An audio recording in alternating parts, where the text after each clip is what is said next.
The Bamboo Project Podcast starts in 3, 2. Welcome to the Bamboo Project Podcast. My name is Donovan Gray, the future $10 billion man. On the way to 10 billion, I decided I'm going to help create 1,000 millionaires, including myself. And not by being a guru or selling a course, but by doing the things I already love to do every day and documenting the journey to get there. I figure I'll make all the mistakes so you don't have to.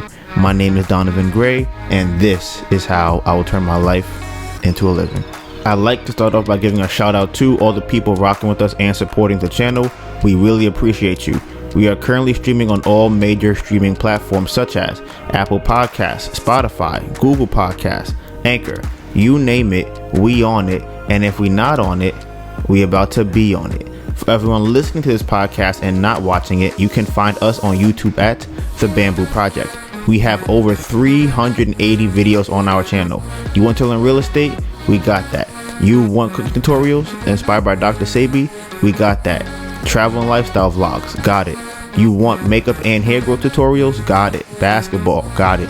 It's everything us. All the parts of the journey that don't make it to YouTube will probably be on our story. You can find me on Instagram at Donovan Gray, DONIVANGRAY, and my phenomenal, beautiful, amazing girlfriend Anita Byrne, ANETABURN. The Bamboo Project is about turning your life into a living by making money off the things you already do every day. We made different playlists for all the things we are into, and you can find all of those links in the description box below. This may be your first time here, and if it is, welcome to the family. But for everyone else, this is chapter 3, page 10. 110, excuse me. This podcast has 4 different segments. We have the life update, episode playback, Donovan's questions, and the topic of the day. All video and audio timestamps will be in the description box below. Today's date is April 26th, and it is 11:48 a.m. Before we get to life update, we like to start off with the screen time. And the reason is because I know if I am not taking advantage of my phone, then my phone is taking advantage of me. So last week, my average was 8 hours and 23 minutes per day on my phone. The highest day for my screen time was Friday, which was 11 hours and 36 minutes. 4 hours of that was Google Maps. Then the next was an hour for camera, and then an hour and a half for YouTube. My average pickups was 105 times per day, and my first used app after pickup was YouTube. And this week my current screen time average is 9 hours so far. So Sunday I was on my phone for 10 hours and 48 minutes. Yesterday was 12 hours and 2 minutes, and today so far has been 6 hours. One thing I've noticed is since we did the craft fair last week, I definitely have not deleted Instagram from my phone. So that's definitely part of the reason why my screen time is so high. What's your screen time? My screen time, my average for last week is 5 hours and 56 minutes. And 15 of those hours was Google Maps as my most used app. My second most used app is Instagram for 8 hours and 42 minutes, and then music for 4 hours and 21 minutes. So yeah, I was on my phone a total of 41 hours for the week. So y'all probably won't know this because I probably would have cut it. I've been sitting here for maybe 15 minutes, maybe 20 minutes, something like that. Just not really doing anything. Just sitting here in the chair. And the reason that is because I am conflicted on a recent conversation that me and Melissa had. And the reason I'm conflicted is because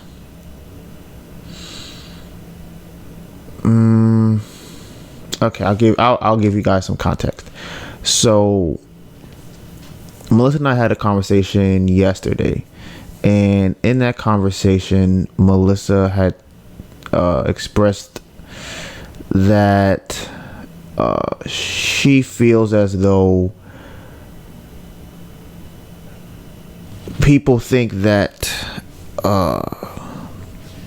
people think that I run the candle business or start the candle business, or I'm the main driver of the candle business. And she doesn't like that. So that was one thing. Another thing was that she feels as though people think that she doesn't add value or doesn't have a lot of value. People see her as doing nothing. And here's where the conflict comes in, is because I don't think that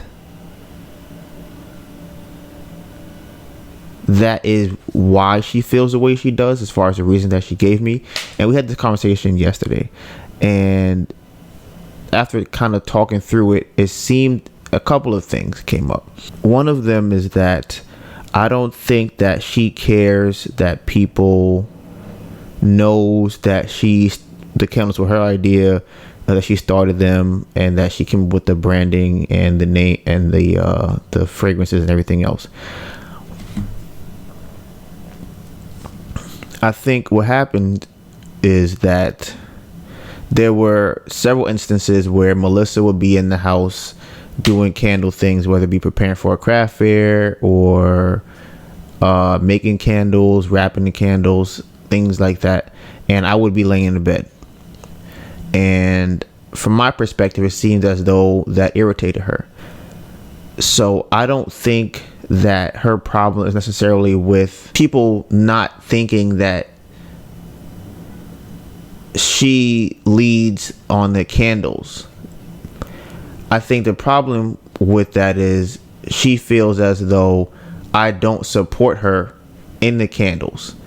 And whether it's true or not is more or less irrelevant, because what somebody considers support, somebody else may not consider support, and vice versa. So I had asked her yesterday, what do you feel as though, not what do you think, not what the history says, just what do you feel? Because as I talked about on the podcast recently, I think that's very important to get to that information. So that's when I asked her, I said, do you feel like I support you? Right? And then she started to say, well, I know that you do. And this, I'm like, no. I know that you can show ways that I do, but I'm asking you, do you feel that way? And she said, no, she doesn't feel like that. And I said, okay, well, why don't you feel like I support you in the candles? And that's when she named the reasons that I gave earlier, as far as the craft fair, the preparation for the craft fair, making the candles, things like that. Right? So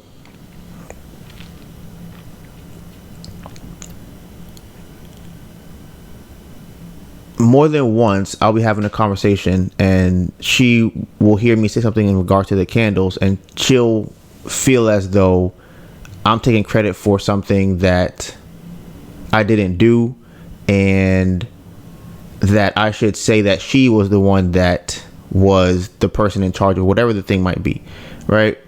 And for the longest time, I couldn't understand why that would bother her. I'm like, I don't understand. I'm like, what do you want me to tell people everything you did in a regular conversation? Is that how you want me to go about it? I'm not really sure. So I was, trying to navigate that. So, like I said, after having this conversation, I realized that it has nothing to do with the other people, as more so has to do with me. And what she wants from me, again, to feel supported. So here's where the conflict comes in, right?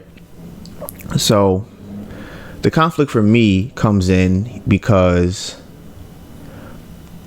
in those instances where she felt like I wasn't supporting her, it's actually one example was I think we were doing 2 craft fairs in a weekend, so it was going to be 3 days of craft fairs, and she had asked me to help out because normally, like I said, I'm usually laying in the bed, I'm not helping out, and she's usually doing it by herself. And she had asked me to help melt the tops of the candles for candle people. What that helps to do is it helps to find bubbles or gaps in the candle, and then when you melt them into the bubble or into the gap, and you kind of refill it back up for the candle people out there. And so I'm doing that. I'm melting the tops of the candles, right? And then I think before I'm finished, I go to sleep, right? The craft fair is the next day, so I go to sleep. I think it was might have been like 1, I think.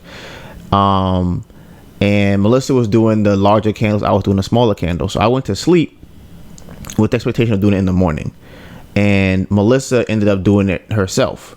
So that was an instance where she felt like she could not rely on me because she didn't feel supported. She didn't feel like she could rely on me in situations where she would need my help and whatever the candles need at that point, right? And I knew that she felt like that, not because she had said anything. You could just feel that. And the other time was just usually, like I said, if she's packing the candles or wrapping them or whatever the case might be, I'm usually involved about maybe less than 1%. I might pass her the scissors. I might, pass her a stick, something like very, very, very minimal to pretty much nothing, right? And in those instances, I also realized that, okay, she wants me. I could tell just by sensing it, she feels like I'm not supporting her in those times. And I would tell myself that I know that was happening, and I was like, okay, well, it's not that big of a deal. And that's where the conflict comes in, because I understand, but without her telling me that that's how she feels, but I didn't do anything about it. So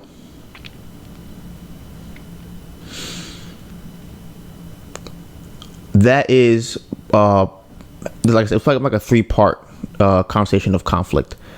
So that's one. The second thing is where in terms of adding value, a lot of times I will either in conversation, joking, in passing, or probably here on a podcast, I'll probably say something along the lines of, if we break up, I'll be fine. I'll figure something out, if that would happen. And the reason that I say that is, after obviously doing some reflecting, the reason that I say that is because I think it's somewhat of I don't know if I'll call it a defense mechanism per se. But here's how I view it. I'm trying to paint a picture like this. I don't want to make that full commitment all the way around because of things I've been through in the past. And not only things I've been through in the past, but what I know about women and how women interact with men. So because of that, I'll say, things like that all the time. Just like, yeah, women do what you do. Like that, it's not uncommon to find somebody else that does what you do. And my reason for saying that before was, don't rely on just us being together as we're going to be together forever. That's the reason I would say it, because I don't want to date somebody that doesn't grow because they go, well, you should love me because you love me, and that should be it. So I would always say things like, listen, yeah, you might cook, and yeah, you may be attractive, but a lot of girls cook and are attractive. That's not a very high value skill. It's not something that has a high value in the workplace of dating. So that's the reason why I would say that's, because I would hate to be in a situation where I am fully in it or committed. And by that, I mean, I would say going over the top pretty much. And because here's the problem I'm having right now saying this, because I don't feel like I'm not committed. I have no problem marrying Melissa. I have no problem having kids, having a business, obviously, as you guys see here, and building things with her. But if somebody were to ask me, hey, Donovan, do you think you and Melissa will be together forever? My natural response is to go, maybe. I don't know. That's my natural response. And a natural response like that, as well as though it may be true, it doesn't make her feel as though she has value to me, because I'm just like, yeah, maybe that would be nice if we are. So it's that kind of thing that I'll do a lot, where it's like, hey, somebody might make a joke. I'm just like, hell, who knows? Maybe if she does, I don't know, that kind of thing. So that's part 2 of the conflict. And then part 3 would be, and this all falls into the line of making her feel safe. If somebody is talking about Melissa, in any context, whether it be a girl, I'm on the phone with somebody, or a guy, on wherever, I usually just brush it off, because I'm like, it's not serious. They're not directly insulting her, and to me, it's not an issue, right? And then this is where the conflict comes in, because that's how I feel. That isn't how she feels. So now here's the overarching conflict, how all these 3 things coming together, right? And this is kind of one of the topics I have for the day, is where I feel as though women would rather feel safe than actually be safe. And that philosophy or ideology doesn't actually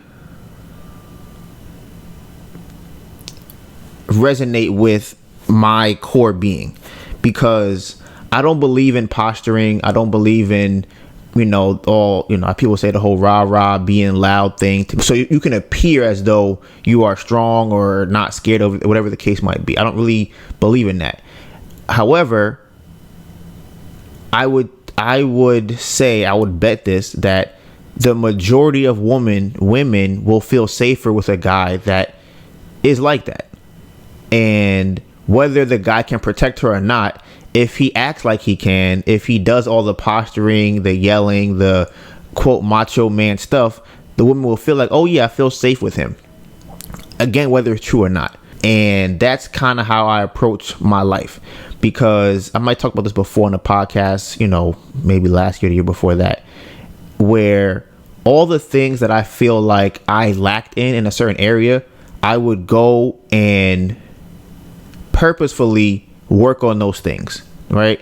One of those things before was my teeth. I'm like, okay, I feel like the thing I'm lacking in is my teeth. I'm gonna go and get that fixed. I went and got braces. I went to go get the implants, everything. I did all of that, and then I'm like, okay, I can do that. Same thing with basketball. Same thing with talking to girls. Same thing with working. Same things with learning how to communicate. All of those things, I'm like, okay, I want to get better at these things. I'm going to go and improve on these things. The reason I say that is because I don't want to be with somebody and they're telling me, oh no, Donovan, all of that is fine. You don't have to have money. You don't have to, fix your teeth. You don't have to do any of those things. Don't worry about it. It's fine. And then they're going to somebody else and saying, I hate these things about him.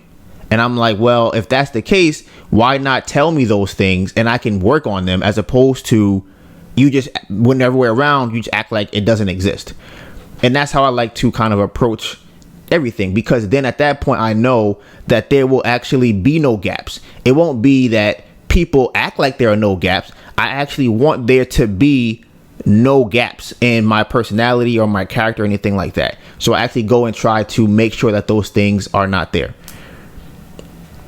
So this is where the conflict comes in, because I believe to make Melissa feel safe, I would have to posture. I would have to do things that are out of character for me to make her feel as though nothing is wrong. Because here's how I handle things. If we're gonna lose the house, I'll say, hey, I think we're gonna lose the house. If we're not gonna, if I don't have the money for rent, I'm say, hey, I don't think we're gonna be able to pay rent this month.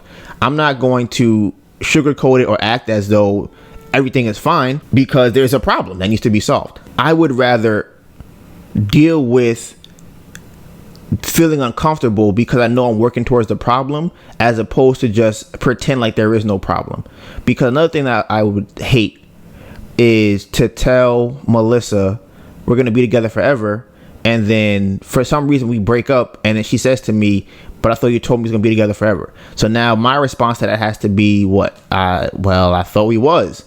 That was my plan. I don't want to be in that situation. So that's one of the reasons why I usually just say, I hope we are, I think we are, we should be. And I was reading this book, I think this one was The 40 Laws of Nature a couple months ago, right? And it was just talking about, being a leader. And there's another conflict I have, which is why, like I said, I was sitting here for like 20 minutes just kind of thinking about all of this. What is a leader, and why would someone want to be a leader? Is a leader somebody that's supposed to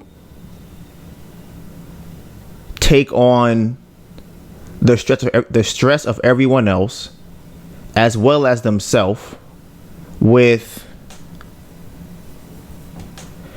like an outlet for that stress? Is that what a leader's supposed to do? And if it is, what is the upside of doing that? Because from my experience, from listening to either podcasts or talking to people, as far as what a man should be, is that you are supposed to keep any issues to yourself to protect everyone else around you. And if someone else is going through something, you tell them it's going to be okay, even if it's not going to be okay. And for me, that doesn't make sense to me. So I don't understand that. I would rather say, hey, things are not okay, but we're going to make them okay. We're going to try our best to make them okay. That's how I look at it. However, for somebody following that leader, they may not feel safe because they're like, okay, well, you don't really know what we're going to do. I don't really know how I could get behind that. This is like I said, it's a conflict that I'm having, because that's where, politicians come from that same cloth, where they're posturing to appear as though they know everything, they do no wrong, and people vote for them. Same thing with guys. They're like, okay, this is the person I want to be with, this is who I want to vote for, because they act like nothing is wrong. From a visceral standpoint, I understand it. Everybody wants to feel safe. You want to feel like nothing is wrong. The person that is telling you that they're perfect, you want to believe that everything is perfect. And people would rather go with that than the person that says, listen, things are not good and things may not be good, but this is what I would like to do. And it's a conundrum that I've been, like I said, mulling over. So at the end of that conversation that Melissa and I had yesterday, I had told her that I understand why she's bothered by the three things I named.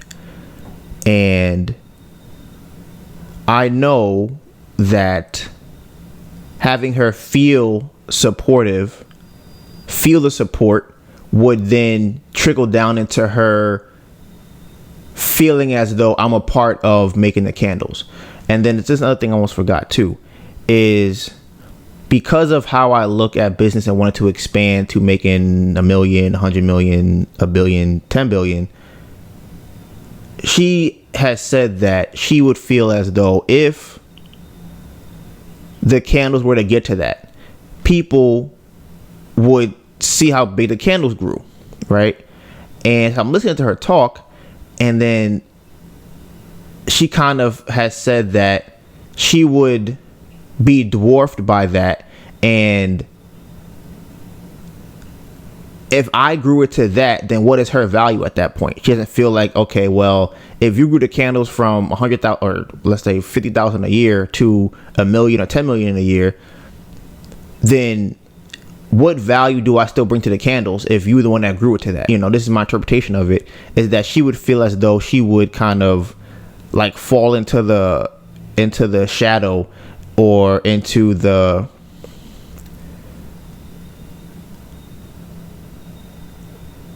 I want to say into the darkness. Like she would just kind of be removed from, the story or the history of it or whatever. And that's how it sounded at first, right? And then I realized that it's not necessarily about the candles. It's more so about will I still see her value if I bring the candles from $1 million to it from 100,000 to a million to 10 million or whatever. Well, I still feel like she was the reason that we got here if I was to do that. This ties into the second thing. I don't feel comfortable with making that jump to, I'm hesitating saying full commitment because I don't really feel like that's what it's called, but let's use that word. And one of those reasons is because if anybody comes from, the game, if you ever seen Red Pill or Dante Nero, Patrice O'Neal, people like, I don't watch them, but Fresh and Fit, the book The Game, I forgot his name, Neil Strauss, Mystery. There's a lot of people that run game, right? And if you listen to anybody that runs game on women, they usually have a deep disdain for women. Like, it's usually like a very strong visceral reaction to how they feel about women. It's usually negative. And I understand why that is. As a guy, right, I would hate to make this full commitment and then somewhere along the lines, she either it's usually cheating. That's usually the thing I feel like most guys are like, wow, either that or some type of blatant disrespect where it's like, okay, now she is calling you out of your name. She's being disrespectful in front of your friends. Guys get into a situation where they feel trapped because it's like, okay, do I leave my wife who I've been with for 10 years and we have kids with, and order to abandon them? Because then if you do that, everybody looks at you like you're the wrong person. People tell the guy to just deal with everything. If she's abusing you emotionally or verbally, you can't hit her, you can't leave, and you're supposed to still support her. And it's like, from a guy's perspective, we look at it like, that don't make any sense. Like, so I can't leave her because we have kids, and I will be weak for leaving. Why are you divorcing your wife? Well, because she was talking crazy to me. People go, what, bro? That's crazy. You just gonna leave her because of that? And it's just like that. And I was like, okay, should I stay with her because of that? Should we try and work it out? And it's like, that's the guy's perspective. It's like, okay, we don't want to commit to a woman because a lot of times we have seen that women will test you emotionally on a regular basis. And at no time, again, it goes back into posturing. Anytime you're not posturing, then a woman will go, okay, I'm going to test your manhood today. I'm a do a prank on you and call you a bitch. I'm embarrass you. I'm going to start acting on public. I'm going to start making little jabs at whatever thing that they feel like is going to bother you. They're going to do that on a regular basis. That is the reason why I understand how guys are. And for me, it's like, okay, knowing that, having that information, having it, seeing it, and testing it, and seeing that is what happens, right? How do I have this information, see that this is what happens, and then go, okay, I want to fully commit to this thing? That's the conflict that I personally have. I can't speak for other guys. That's the conflict that I have, because most guys, from my experience, want to just relax. Like, that is the thing that I have seen the most. Most guys just want to be able to chill and be regular and not have to be posturing all the time. But that is not, when you do that, women are known to then test you. And now you have to go, okay, she's testing me because I'm not posturing. I'm not pretending to be this caricature of what a man's supposed to be. So now I got to do that. Now I got to act like this strong man to make her feel better. But now what that is you just harboring all this feeling and resentment until you either have sex or you have some type of outlet, which may be cheating. And you just kind of like, all right, well, all right, I got to go back over there and, be this caricature of what a man's supposed to be. So these are the conflicts that I'm having. Just because I feel like I am definitely wrong in not supporting the candles when I know in those instances that she would feel unsupported. That one I'm fully on board with. I understand. As far as making her feel safe, that one for me is where it gets kind of muddy, because anytime that she does not feel safe will then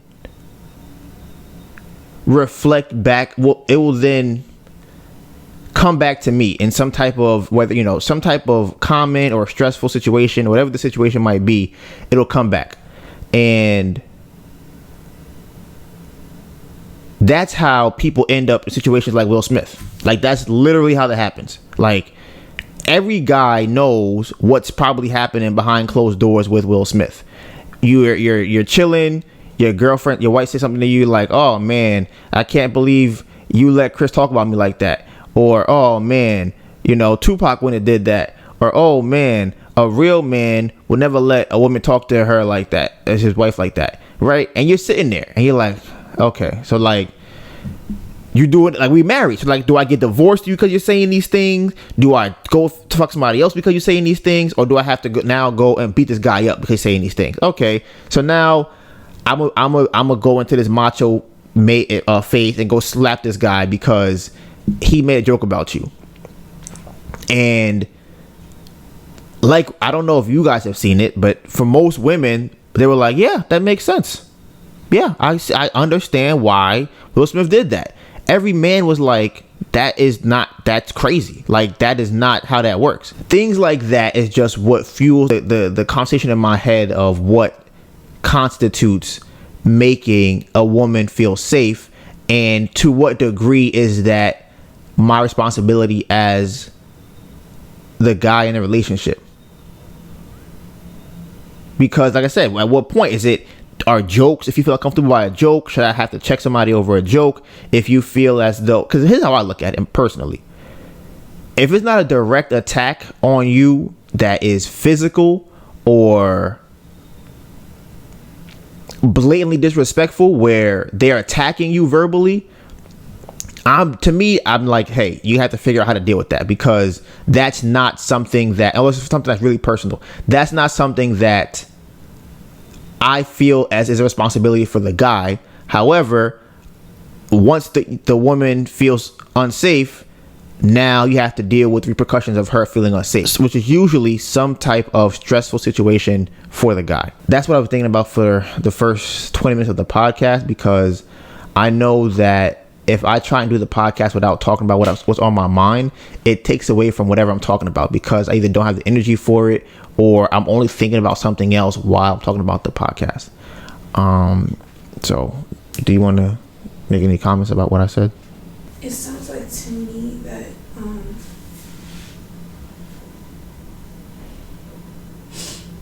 with the posturing thing, it's not necessarily that I want you to like address anybody, because that's the example that you used. But I guess more so it would be like saying things more definitively about our relationship. But I in my head I'm like, okay, I don't think that counts as posturing, because it's not anything that has to do with anybody else. But I feel like it is posturing if you feel like it's not true. So there's nothing that I can really say about that. So this is how my brain operates for everybody listening, because I was gonna say to Melissa, why do you feel unsafe? And you can change the wording if you like, with me not being definitive about our relationship. Because you don't normally say what it is that you want from our relationship. It's more so your outlook on things is just kind of like, you know, whatever happens. But to me, it's kind of like it goes either way, where it's like it doesn't matter to you whether we're together or not, or whether you like it doesn't you yeah.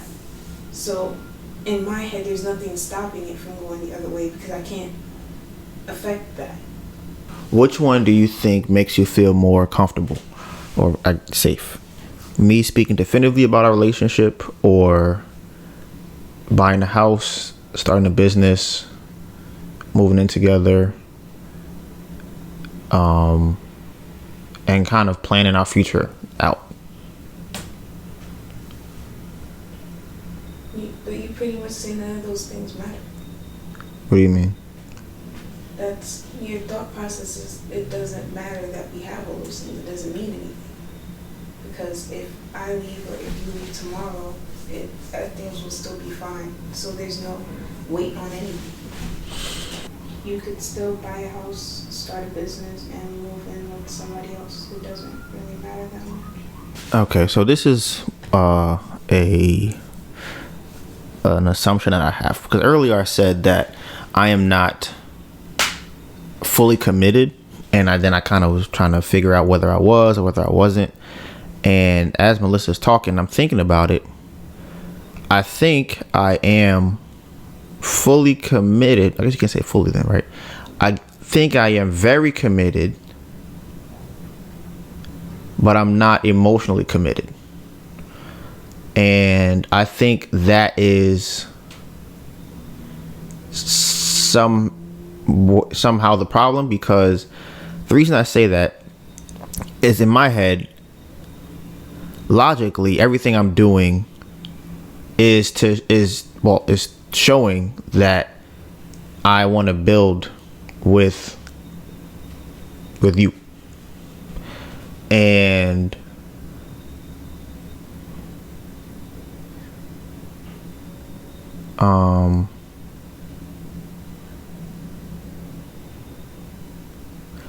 it's not congruent with what I'm saying.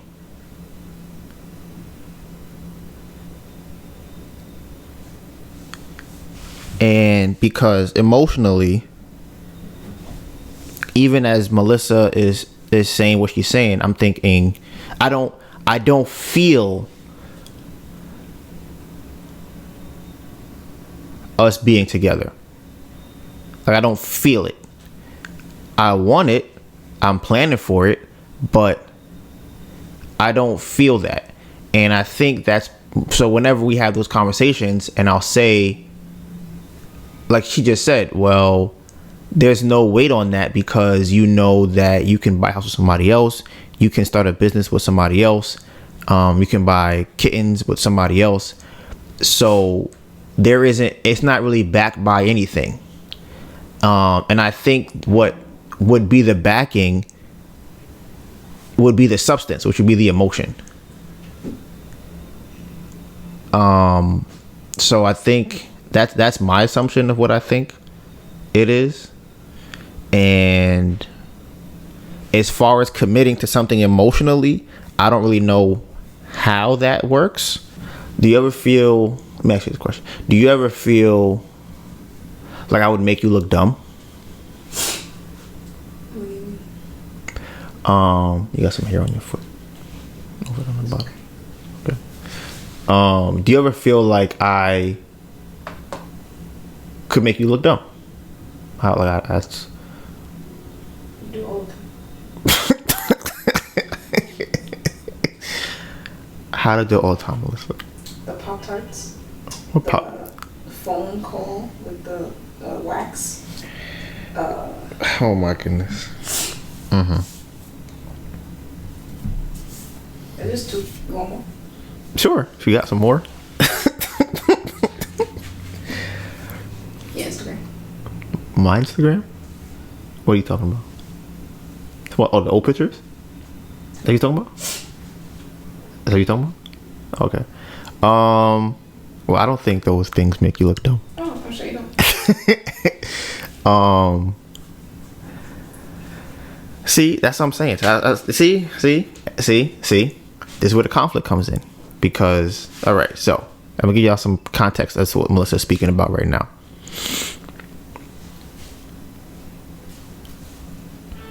3 things that I asked her if I ever make her feel like she looks dumb. The reason I asked that is because I think that for me personally, that's my biggest issue, is committing emotionally and then supporting her, backing her, and then come later down the line is like, damn, Donovan, look at you. You look real stupid now, don't you? Right? And that could be a me thing. I don't necessarily think it's tied to Melissa, because I noticed just in my personal life, I don't really commit to anything emotionally. I was thinking about that today, right? Here's a little example. So I went outside to the car to get some camera stuff out the car, right? And as I'm leaving the house, there was a spot right in front of the house, right in front of the house. And I'm like, ooh, I could put the car in this spot, right? And the car is parked like 2 blocks away, right? I'm like, okay, if I get to the car, I could come back and put the car in the parking spot, right? Now, let me ask you this question. If I was emotionally committed to getting that car in that parking spot, what do you think my response would be? What do you mean? If I wanted to make sure that nobody got that parking spot, what do you think my response would be? Your response would be to run To get the car. I'm not doing that. And as I was walking, I'm like, I should probably run to the car to get it, to bring it back over here. Because if I really want that parking spot, that's what I'm going to do. I'm going to run to the car, get in there as fast as I can, spin around real quick, and come up this block, right? I just walked. I'm just like, well, I hope when I get there, it's going to still be there. If I'm not going to run, I'm not going after the spot. Right? So I'm walking. I'm like, all right, let's walk a little brisk walk. Right? I'm looking over my shoulder like, okay, nobody's coming down the block. All right. All right. So I got to the car. I'm like, all right. Got in, sped down the block. Right? The spot was gone. Damn. And the guy was walking out of the car as I got there. Damn. Right? So if I ran, I probably would have got the spot. Right? So there, and it's very similar to other things, even with, let's say, basketball, right? I played somebody in basketball the other day, right? And for whatever reason, whenever I play somebody one-on-one, for the most part, I usually, it's not even one-on-one, it's just basketball in general, I have to really be pushed to commit to something emotionally. And most people that watch me play basketball go down if you look really bored. Like, you look like your face is just kind of like, all right, you're just out here, you're just shooting, winning, and that's what it is, right? And for some reason, I don't know what it is, I don't want to look like I'm trying, right? And the car was an example of that. It has something to do with the perception of looking like I tried and then not getting the thing that I wanted. Because I could not look like I'm trying, still be trying, but not look like I'm trying. That way I could probably say, well, I wasn't really trying. You see how I was walking, right? I wasn't really trying. And then if I get it, I'm like, well, I didn't even try and I still got it. Right? So that's something that, I was thinking about. I've been thinking about that for a minute. And honestly, I've talked about that on the podcast before. There's some type of push that, like, and this is something that y'all probably don't know this either. One of the reasons why I want to get $10 billion is because I needed to set a goal that was so large that I have to push myself to do it. That's one of the reasons why I set that, because I'm like, I've pretty much done a lot of the things, if not like 95% of all the things I set out to do. So, but in my head, I'm like, but did I really try to do those things? Like, I did. I know I tried, but I never really like committed fully emotionally to that thing. And if I bring it around full circle to Melissa, it's a very similar situation where I'm not gonna be, running after Melissa if she has an open parking spot. I'm not doing that. And that is part of what the problem is. Because Melissa was at a parking spot, and I told her I wanted her, and she goes, "You want me? Why you never run to the car?" I'm like, "Well, don't worry, I'm gonna get there. I'm gonna get to the car. I'm gonna bring it back. I'm gonna get there. I want it though." It's like, "Well, how do I know you want it?" "Well, I'm walking to the car, right?" "Yeah, but you're not really trying to get to the car." So, like I said, Melissa was at a parking spot, or she was at a park. I just imagine her. You know those what are those memes? Not the memes. The TikTok filters with the eyes and the mouth. I just imagine your mouth and eyes on the parking spot talking like, "So, you know what I'm talking about?" "Yeah, that's you." And you'd be like, "So you really want me?" And I'm like, "Yeah." And you're like, "Really?" I'm like, "Yeah." He's like, "Well, why are you walking to the car?" And I'm like, "Don't worry, I'm gonna get you." And you're like, "I don't think you really want me." And I'm like, "But I do though." And you're like, And then I get to the car, come back to me, got you. And you're like, "Damn, I told you didn't want me." So that's something that I have been thinking about, trying to understand better about myself, which is why we have the podcast, so I could flush these ideas and thoughts out. But I do not know why that is. But anything else you wanted to add to that? Yeah. So there's a reason that Melissa doesn't feel like that. I have identified why I feel like she doesn't feel like that. However, I don't know what the tools are to fix that. I don't know what I would look up. How to be more. Find a book. You know what I'm gonna do? You probably know. Wow, that's crazy. Oh my god. How the turntables. Oh my goodness.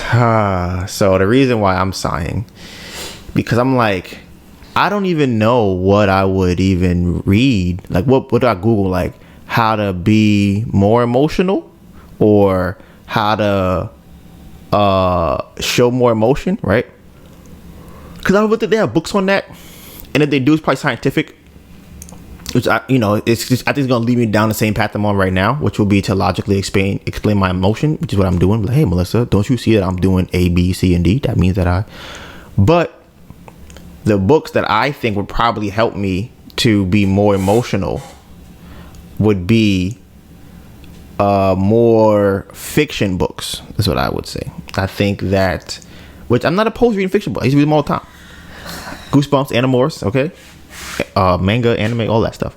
And I think because they are written differently, and they're probably written with more emotion, and I think that will help me to probably understand more about how to communicate those things, and not even know how, just to switch the reason as to why I'm currently not communicating that way. Cause like, am I scared? Is that what it is? She shook her head yes, but I don't know. What am I scared of? I was sorry, I just said yes. Yeah, no. But I'm like, what am I scared of? Am I scared of being, I don't know, because it's like, it sounds like you don't want to be wrong or look like you made a mistake, but you be wrong, you make mistakes all the time. Right? And I was walking down the street thinking that same thing. I don't know what it is. It's not, my issue is not being wrong. My issue is looking like I was being right and being wrong. That's my issue. That's literally what it is. That's what it is. Because that's what it is. That's 100% what it is. Because that falls into the assertive category. That falls into like things that you do in the past. I feel like to assertively tell you what to do and then you get hurt. Do I still be assertive with telling you what to do? I don't know. And I think that's what it is, because and same thing in basketball. It's the same thing in basketball. It's the same thing. And that, for you guys also, that is one reason why I started saying the thing about the billionaire on the podcast. For that reason, is just because I keep a lot of that stuff in, but it's weird, 'cause like I said, if somebody were to ask me, I wouldn't lie and feel like, oh no, I'm not good at that, or I'm not better than that person at that thing. But to jump out the gym and just be like, do this and do that and do this and do that, and be wrong. That is honest. That's my biggest problem right there. Yeah, I don't know. For me, it kind of gets to the point where I was like, I don't even care what happens. It's like, I feel that this is what I feel like you should do. This is probably, like, I don't know. What if you're wrong? If I'm wrong, that's my issue. I feel like if I feel that strongly about it, I'm probably not wrong. I know. Isn't that crazy? It's crazy. Because a lot of the feelings has to come with something logical, something of the sort. Yeah, but you can still be wrong. I mean, I've seen you be wrong before. It's not like it's impossible. I'm not saying that it's impossible to be wrong. I'm just saying that I don't think that would stop me from. Oh, it doesn't. It doesn't stop you. You still do it. You still do it. Exactly. Right. But that's what I'm saying. That if I feel it strongly enough, I will stand behind that feeling. And if I'm wrong, that's something I will deal with afterwards. Yeah. Like I said, that is an interesting character trait, which is why I said that. Which is why I also have one topic that all women in my life are assertive, because that's not my character. My character is not to be wrong over and over again.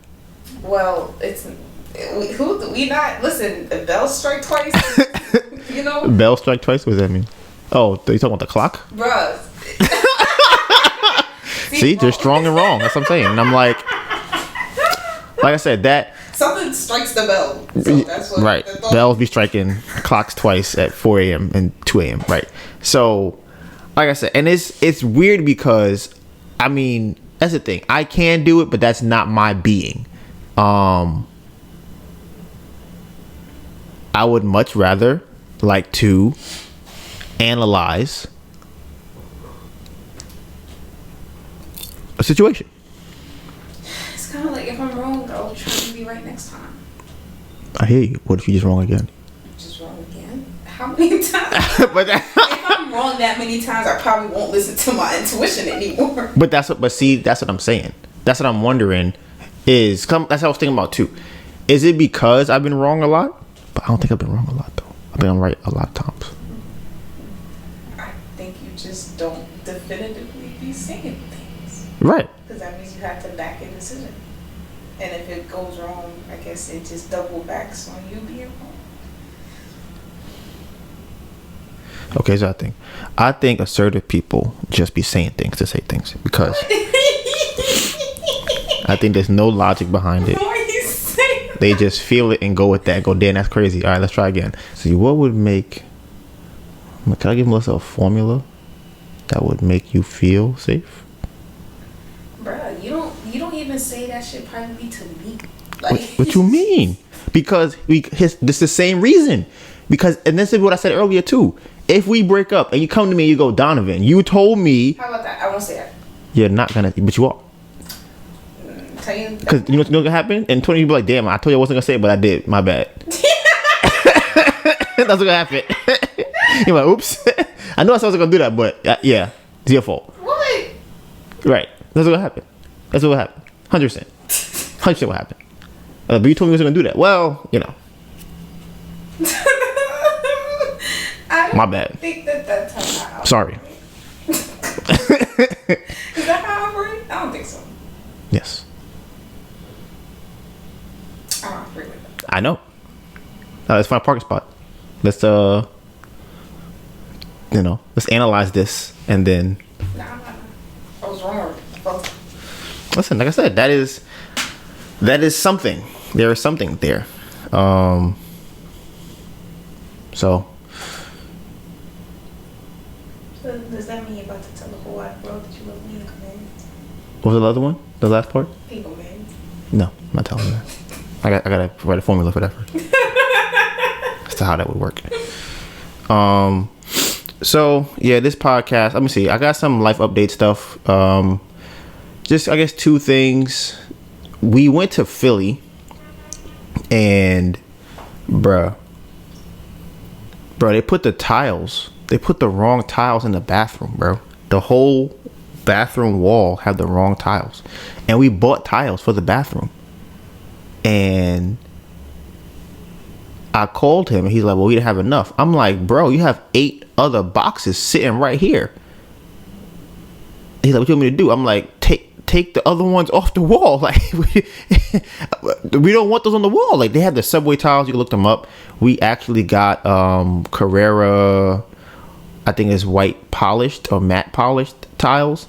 They kind of look like quartz or marble. And I'm like, bro, there's a reason why we got these tiles. We didn't get these tiles just for them to, be in the house. We want them on the wall and on the floor.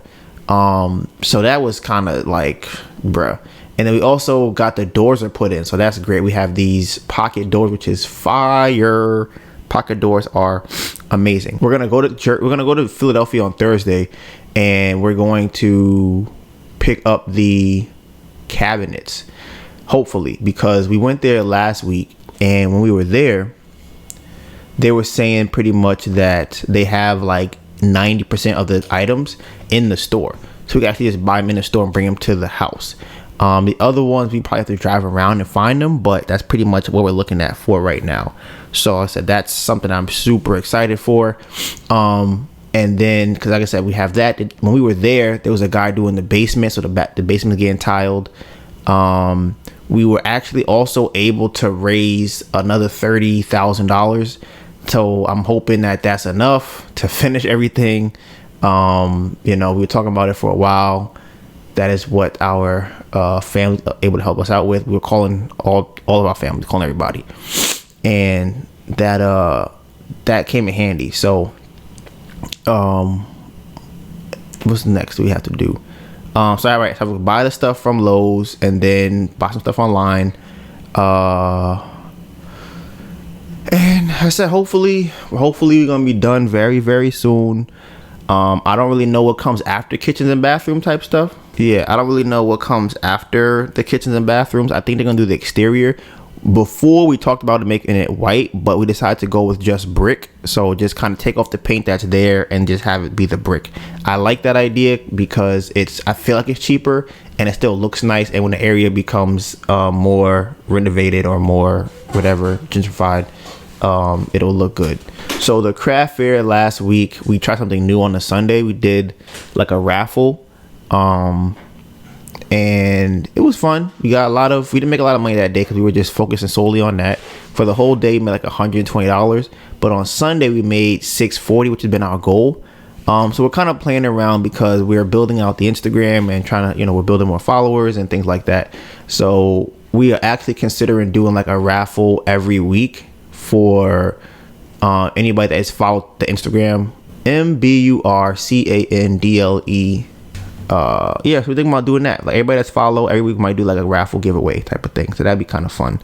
So yeah, last week intro lacked energy. America is top 3 in population, which is crazy. I did not know that. Is it top 3? I think it's top 3. I think Nigeria is number 4 or 5. So I thought, I'm surprised how big Nigeria is. That's the most crazy thing to me. I didn't know Nigeria was that big, which is so crazy. Like that's so crazy to me that Nigeria is that big. It's like almost the size of fucking America. It's crazy.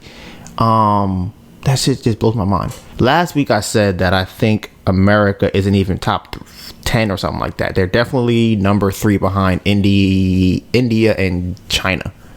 And then it's us, and then I think it's Nigeria. I had a Donovan's question I was going to go through, but because we spent a lot of time talking about relationship conflicts and also doing some self-reflecting on my life and understanding myself better, we went over that time. So next week I'm definitely going to bring it up. Where is it? We were, what he said,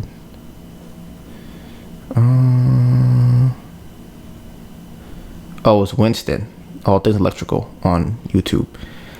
Borrowing money from family versus having a family member just give you money. And I'm just curious, before I'm not gonna get into it, but which one do you think is better? Borrowing borrowing money from family, or borrowing money from a bank? Me personally, I'd say a bank. Yeah, I think that's what I would say too. He said from family. So I want to go more into that next week to kind of explain why me and Melissa both think what we think. So we will be back here next Tuesday. You can find all of the behind the scenes content on our social medias. Mine is Donovan Gray, DONIVANGRAY, and my phenomenal, beautiful, amazing girlfriend Anita Byrne, ANETABURN. You know what it is. Hashtag Bamboo Project 2022 is going to be a movie. And with that being said, Bamboo Project out.